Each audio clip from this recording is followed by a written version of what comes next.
Friends, आज हम बात कर रहे हैं सुज़लोन एनर्जी की। सुज़लोन एनर्जी ने अपने क्वार्टर 4 के रिजल्ट को पेश कर दिया है। यहाँ पे रिजल्ट में बड़ा लॉस देखने को मिला है और इस लॉस के बाद में यहाँ पे आज लोअर सर्किट लग गया 10% का। तो पूरे रिजल्ट में क्या है निगेटिव बातें और क्या है रिजल्ट की पॉजिटिव बातें, ये लॉस क्यों हुआ, इसके पीछे क्या वजह, उसको जानने की कोशिश करेंगे। एक बड़ा बयान आया है सुज़लोन एनर्जी के मैनेजमेंट की तरफ से, उस बयान को भी डिस्कस करेंगे। और क्या इस समय हमें सुज़लोन एनर्जी में निकल जाना चाहिए या फिर यहाँ पे डीप में खरीदारी का मौका तलाशना चाहिए। बहुत सारी बातें जिसको इस वीडियो के माध्यम से डिस्कस करेंगे। क्या वाकई में ये लॉस बड़ी चिंताजनक बात है या फिर इस लॉस से कोई ज़्यादा फर्क नहीं पड़ने वाला है, क्योंकि कंपनी के इनकम में बढ़ोतरी हुई है ज़बरदस्त। और यहाँ पे जो सारे आंकड़े उसमें बहुत सारी बातें हैं जो क्लियर होनी जरूरी है। क्या सुज़लोन में वाकई में आने वाले समय में तेजी बनेगी या फिर जिस तरह से रिजल्ट में कुछ निगेटिव बातें हमें देखने को मिले इसका असर देखने को मिलेगा, सारी बातों को जानेंगे इस वीडियो के माध्यम से। दूसरी तरफ ऊर्जा ग्लोबल में भी आज जबरदस्त गिरावट है, तो क्या ऊर्जा ग्लोबल से निकल जाना चाहिए या फिर रिजल्ट का हमें वेट करना चाहिए, सारी बातों को जानेंगे इस वीडियो के माध्यम से। लेकिन फ्रेंड, उससे पहले अगर आप पहली बार हमारे चैनल पे आए तो चैनल को सब्सक्राइब कर दीजिए, एक बेल आइकॉन दबा दीजिए ताकि जब भी नया वीडियो बने पहला नोटिफिकेशन आपको मिले। वीडियो पसंद आए तो लाइक शेयर जरूर कीजिए। चलो फ्रेंड्स, वीडियो स्टार्ट करते हैं। मैं हूं आपका दोस्त एस.बी. दवे और हमारे अपने चैनल ऑनलाइन कमाई में आपका बहुत बहुत स्वागत है। कारोबार की बात करें तो स्टॉक आज 8.05 पर ओपन हुआ और यहाँ पे अगर आप देखोगे तो इसकी लो 7.85 यानी 10% का लोअर सर्किट लगा, लेकिन इसमें थोड़ी सी तेजी भी बनी, यानी 8.20 की इसने हाई भी बनाई थी। अभी लगभग 12:15 के आसपास का टाइम है। आप देखोगे तो कंपनी ने अपना क्वार्टर 4 का रिजल्ट पेश कर दिया है। कंपनी का जो टोटल मार्च क्वार्टर में जो लॉस निकल कर आया है वो आप देखोगे तो 205.52 करोड़ रुपीज़ का निकल कर आया है, जबकि पिछले साल सेम क्वार्टर में ये 54.25 करोड़ रुपीज़ था। तो यहाँ पे आप देखोगे लॉस में ज़बरदस्त बढ़ोतरी हुई है। पिछली बार भी लॉस तो था ही मार्च क्वार्टर में, लेकिन इस बार लॉस बहुत ज़्यादा हुआ है।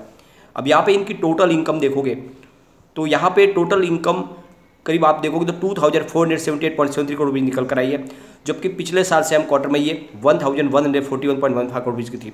तो यहाँ पे लॉस तो बढ़ा है लेकिन इनकम में बढ़ोतरी हुई है, ये आपको ध्यान रखना है। लॉस भले बढ़ गया हो लेकिन इन्होंने साथ में अपनी इनकम में अच्छी खासी बढ़ोतरी की है, यह एक अच्छा प्लस पॉइंट है इसके लिए। अब पूरे फाइनेंशियल ईयर की बात करें 2021 से 2022 की, तो टोटल जो इनका लॉस निकल के आ रहा है वो है 176.55 करोड़ रुपये का, जबकि पिछले साल सेम क्वार्टर में ये 103.59 करोड़ रुपये का था। तो यहाँ पे भी आपको लॉस थोड़ा सा बढ़ता हुआ दिखाई देगा, लेकिन ये ध्यान रखें कि पिछली बार भी लॉस था ही इनको। अब यहाँ पे जो टोटल इनकम निकल के आ रही है फाइनेंशियल ईयर 2022 की, तो वो 6,603.97 करोड़ रुपीज़ की है, जबकि पिछले साल सेम क्वार्टर में ये 3,365.59 करोड़ रुपीज़ की थी 2020 से 2021 के बीच में। तो लगभग इनकम दुगना हो गई है, इसको भी आपको खास ध्यान रखना है। इसका मतलब इनका कारोबार पटरी पे है, भले ही लॉस हुआ, लॉस की वजह भी आगे हम डिस्कस करेंगे, लेकिन यहाँ पे इनकी इनकम दुगना हुई है, ये बात आपको खास ध्यान रखनी है। अब यहाँ पे एक बड़ी और जानकारी दी है कंपनी की तरफ से। उनका कहना है कि जो भी हमने कर्ज लिया हुआ है उस कर्ज को हमने रिफाइनेंसिंग कर दिया है। जितनी भी हमारी स्टेट बैंक ऑफ इंडिया से साथ में जो 16 अलग अलग जो हमारे लैंडर्स थे उन सब के कर्ज को हमने रिफाइनेंसिंग कर दिया। मतलब अब आप देखोगे तो वो उनको तगाजा नहीं करेंगे और इसके लिए इनको जो गवर्नमेंट की 2 कंपनियों की तरफ से जो पैसे मिले थे और उन पैसों की वजह से इन्होंने अपने सारे के सारे पुराने जो भी लैंडर्स थे उनका सबका सेटलमेंट कर दिया है। तो एक तरह से देखो तो अब फिर से नई शुरुआत कर सकती है सुज़लोन, क्योंकि जो उनका जो पुराना कर्ज था उनको एक बार उन्होंने सेटल कर दिया है। अब वहाँ पे रिफाइनेंसिंग के माध्यम से फिर से नई शुरुआत वो कर पाएंगे, तो एक जो बड़ा टेंशन था वो उन्होंने खत्म कर दिया है।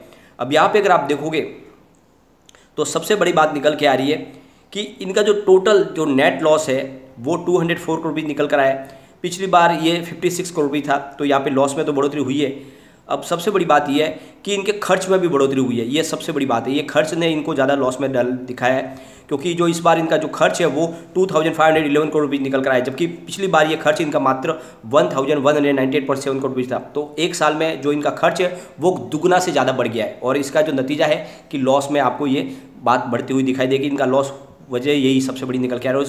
ये जो खर्च बढ़ा इसके पीछे सबसे बड़ी वजह बनी है रॉ मटेरियल, जिसकी जो कॉस्ट है वो लगभग बहुत तेज़ी से बढ़ते हुए दुगना हो गई है। आप ये देखोगे तो पिछले साल सेम क्वार्टर में इनकी रॉ मटेरियल की जो कॉस्ट थी वो 730 करोड़ रुपये की थी, वो 1526 करोड़ रुपये तक पहुंच गई। तो बिल्कुल दुगना हो गया रॉ मटेरियल, और ये जो रॉ मटेरियल दुगना हुआ है इन्होंने ही इनके बिजनेस में बहुत बड़ी डेंट लगाई है। जो लॉस हुआ ये उसकी वजह है रॉ मटेरियल की बढ़ोतरी, और इस वजह से इनकी जो इनपुट कॉस्ट है वो बढ़ गई है। अब यहाँ पे सबसे बड़ी बात निकल के आ रही है कि इनका जो सप्लाई चेन है वो भी डिस्टर्ब हुआ, कोविड का भी इफेक्ट देखने को मिला, और साथ में यहाँ पे लगातार जो प्राइस है वो लॉजिस्टिक इनका बढ़ा, क्योंकि ट्रांसपोर्टेशन फ्यूल की कॉस्ट बढ़ने की वजह से लॉजिस्टिक का चार्ज बढ़ा। साथ में इनके जो भी टोटल जो दूसरे और खर्च थे उसमें भी ज़बरदस्त बढ़ोतरी हुई।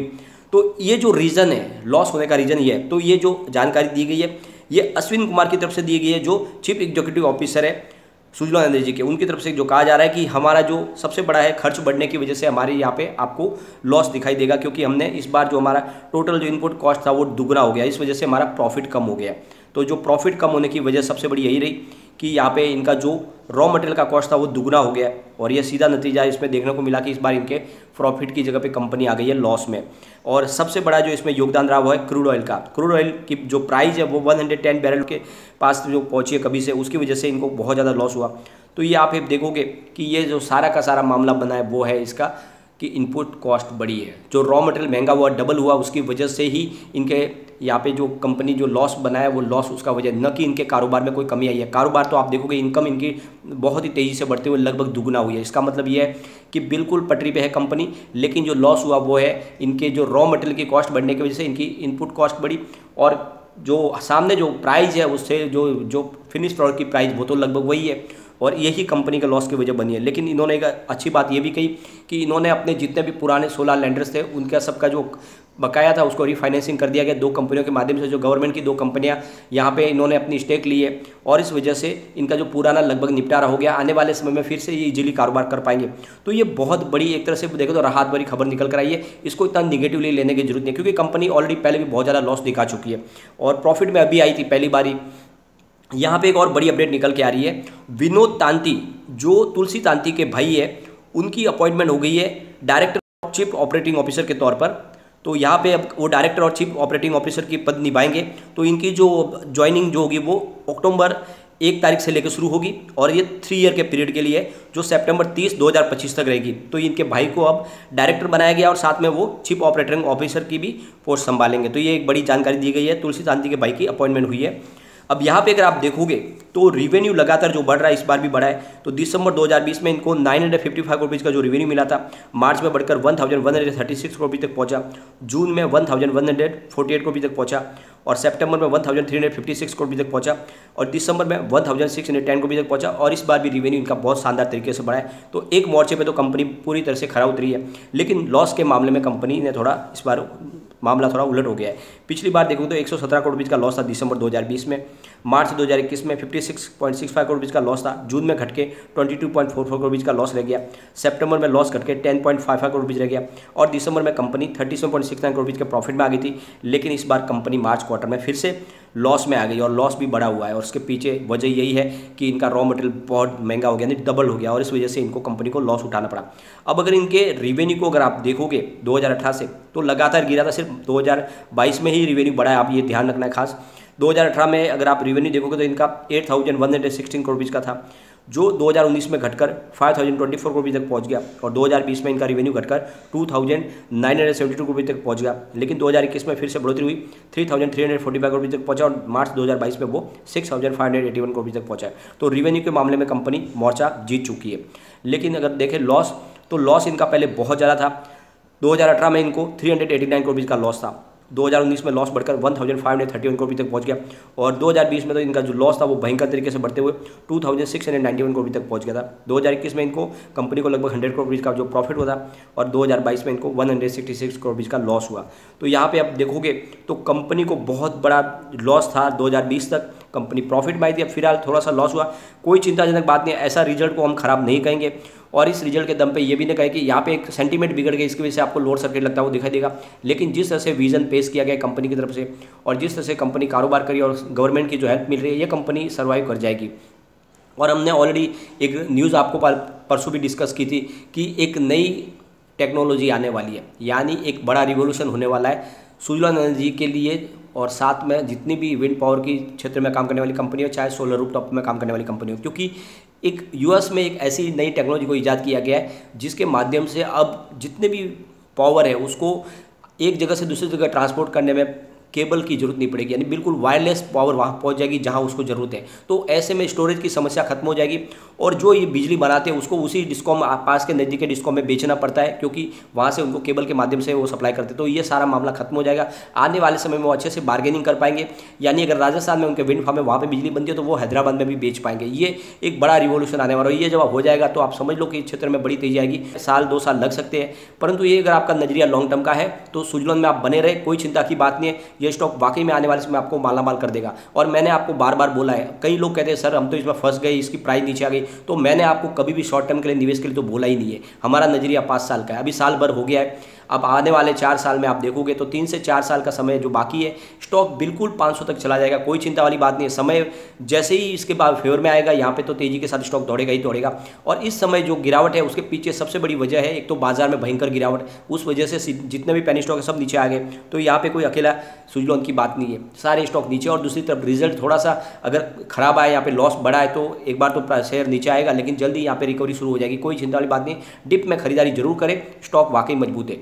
अब यहाँ पे अगर हम देखें तो एक बार पिवट लेवल के माध्यम से इसकी क्या संभावना बनी, तो 8.73 का फर्स्ट सपोर्ट है जो टूटा है फिलहाल, 8.32 का सपोर्ट भी टूटा, अब 7.83 का सपोर्ट है।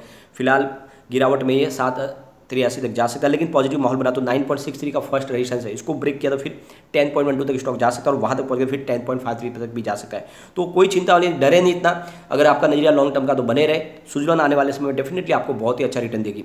चलते हैं ऊर्जा ग्लोबल की तरफ। स्टॉक फिलहाल 12.10 पर जहाँ पे लगभग 5.84% की बड़ी गिरावट हो चुकी है और ये स्टॉक काफ़ी वीक लग रहा है। उसके पीछे वजह है कि कंपनी के बारे में जो जानकारियाँ निकल के आ रही है वो जानकारियाँ बहुत ज़्यादा तकलीफदेह है। यहाँ पे पिछले दिनों सेबी ने इनके ऊपर कार्रवाई भी की, इनके जो 4 इंडिविजुअल पर्सन थे बोर्ड ऑफ डायरेक्टर में से, उनके ऊपर कार्रवाई की गई, उनको बैन किया गया और लगातार कुछ न्यूज़ निकल के आ रही है। इस वजह से मुझे इस बार सुजलॉन को ठीक है, कोई टेंशन वाली बात नहीं, लेकिन ऊर्जा ग्लोबल फिलहाल आप थोड़ा सा इसमें नया निवेश करने से बचे। जो निवेश है आप उसमें रहे लॉन्ग टर्म के लिए। अभी फिलहाल आगे रिजल्ट के बाद में हम संभावना देखेंगे, क्योंकि इसका 30 तारीख को रिजल्ट आने वाला।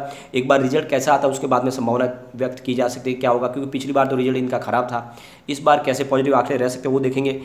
तो उसमें अब फिलहाल कोई पोजीशन नहीं ना बनाए, लेकिन फिलहाल लॉस भी बुक ना करें, वेट एंड वॉच करें, कम से कम रिजल्ट का इंतजार करें। लेकिन फ्रेंड, कोई भी इन्वेस्टमेंट करने से पहले अपने फाइनेंशियल एडवाइजर से बारे में ले ले या अपना खुद का रिसर्च करें, क्योंकि मैंने वीडियो आपके एजुकेशनल पर्पज के लिए बनाए। वीडियो पसंद आए तो लाइक शेयर जरूर कीजिए और चैनल को सब्सक्राइब कर दीजिए। Thank you friend.